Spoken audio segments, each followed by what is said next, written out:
আমার বান্দারা,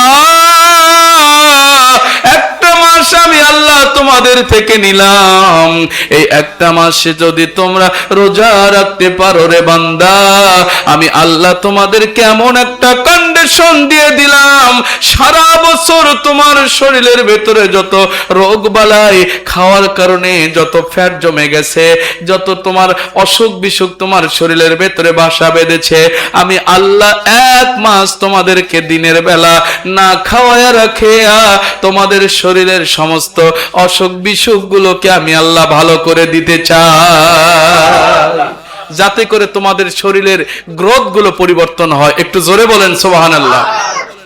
বিজ্ঞান বলতেছে মানুষ না খেয়ে মারা যায় না, মানুষ খেয়েই মরে যায়।